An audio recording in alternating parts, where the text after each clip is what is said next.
tactic, when learned and familiarized, will help you transform your game from a boring one to something that is brilliant. So stick around and together, let us learn about decoy sacrifices. Decoy sacrifices force an enemy piece to a square so that it could be captured there or leave something it protects. At times, this involves pulling a piece away to a square where it will meet its doom. At other times, the decoy pulled a key defensive unit away from its duties, which in turn causes the defender's whole position to collapse. Let us start by a famous position. Here, if it was black to move, he would never consider playing queen to b5, right? Because knight g7 would fork the king and the queen, not to mention the rook, and win a decisive amount of material. However, in this next position, we can force black to step within the range of our knight by using a clever pin or decoy sacrifice. The decoy bishop to b5 pins black's queen and forces it to step into a square that we already labeled as suicidal.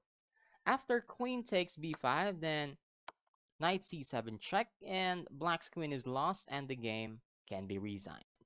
In this next position, black's queen looks dangerous for having some threats on capturing white's passer on c6. And also, there is an annoying queen e3 check. Although knight d7 here with rook e2 after and knight e5 maybe looks solid for white. It's still a long way to go and could lead to some complex positions. But there is a more powerful move that could snatch the win away from black, and that is rook to b8. A decoy sacrifice that forces black's queen to capture the rook on b8. Queen takes b8, and there is knight d7 check, forking king and the queen, and white will win the game with this extra piece. In here, white just played knight from e2 to c3 with the threat of capturing the pawn on d5, right? But he missed a decoy tactic by black, and that is d4.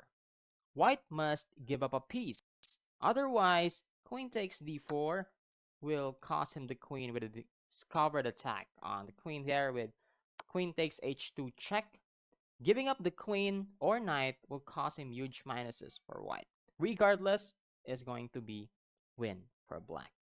The idea of decoy is to pull a piece away so that it could be captured.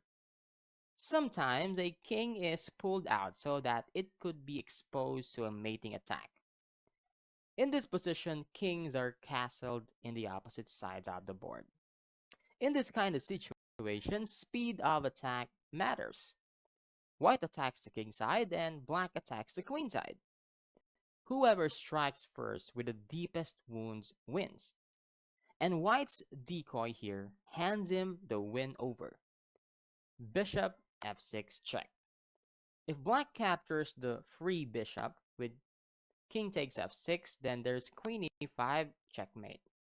Now, if he ignores that with king g8, white is still faster and black is just prolonging his agony.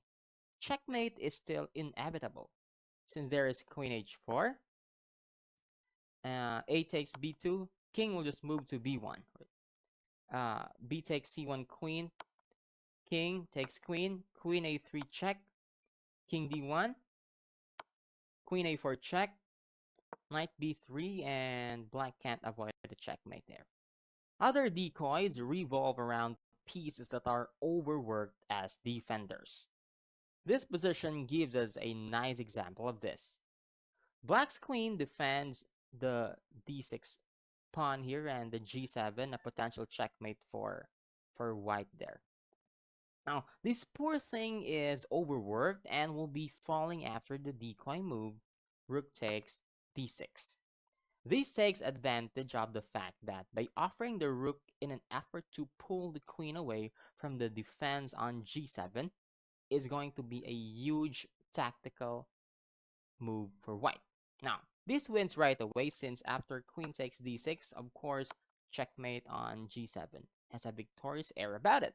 Now, if black will just ignore that with, queen e7, it's going to be a win still for white because after rook takes d8, queen takes d8, queen takes g7, it's checkmate and it's more of the same thing.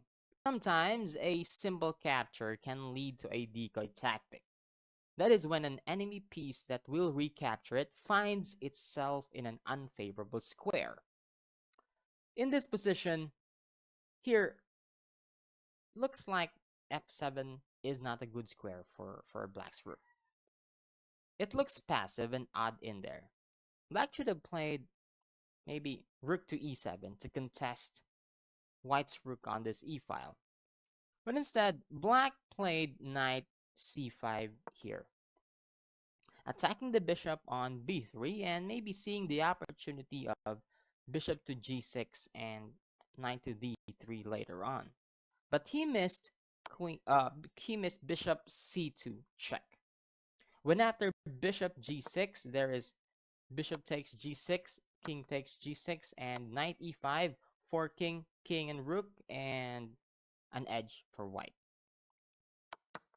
If after bishop c2, if g6 is replied, there's g4 and bishop is trapped, right?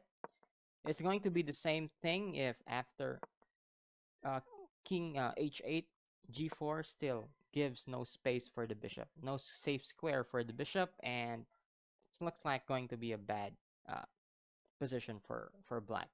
You see, this f7 rook seems to be a traitor of his own group. It's not a good square. There should have been a safe square for bishop, and it's not going to be trapped if that rook is not in there. Now is the time to test your decoy knowledge, right? Now, here's your first test. Here, you're playing white. Black has the bishop pair here in this position, and his rook looks to be more active than white, and a healthier pawn structure because he's got 2 pawn islands versus white's 3 pawn islands. But you do have a pass pawn. In this position right here, black threatens to capture the knight on g6.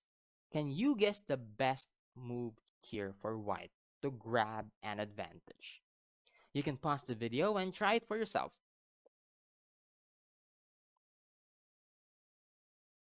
All right, congratulations if you saw the move d5. It looks like the knight has only one safe square to move to, right? If we're just going to move it to e5, right? And also there's an annoying rook c2 if this knight moves to e5. Now, but because of this d5 sacrifice here, this gives white a clever decoy move here with after king takes d5, then there is knight e7 fork, king d7, or king d6 rather, knight takes c6, bishop takes a1, rook takes a1, and either of b takes c6 or king takes c6. Still, this should be enough for white to win the game.